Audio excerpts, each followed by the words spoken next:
Hey everyone, welcome back to Admin Assist, your go-to series for mastering CIPO software. I'm Josh from the Customer Success team, and we're excited to announce our latest feature from our new release, which is version 3.4.0. Now you can play video and audio files directly within CIPO without any downloading required. There's a couple of supported file types to keep in mind though, which is MP4 files for video, along with MP3 and WAV files for audio. These common file types are supported by most browsers, which means that they'll play without any extra software or plugins. So now let me demonstrate how it works. Wherever you go to implement these audio files, you can go there first.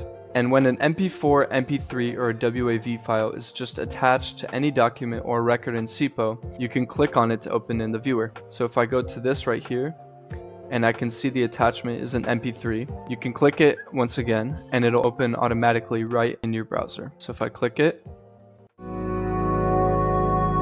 now you can hear it play. So there's no need to download or re-upload any files, and it's just a quick and convenient way to review site videos, meeting recordings, voice memos, and more right where you work. Now there's a quick note on file size. While there's no strict limit on file playback, we recommend keeping files at a reasonable size. And this is because very large files, for those greater than 5 or 6 gigabytes, they might take longer to load and could impact performance. In general, much shorter clips will give you the best performance. Now why this matters. This new feature will help you to stay focused by reviewing media files without leaving the platform, and will also improve collaboration by giving all stakeholders easy access to audio and video. And at the same time, it will save time and reduce clutter without any unnecessary downloads. That's it for this edition of Admin Assist. Try it out and let us know how you like it. If you have any questions, you can reach out to us at support@ciposoftware.com. And don't forget to like, subscribe, and hit the bell so you never miss an update. Thank you so much, and I'll see you next time.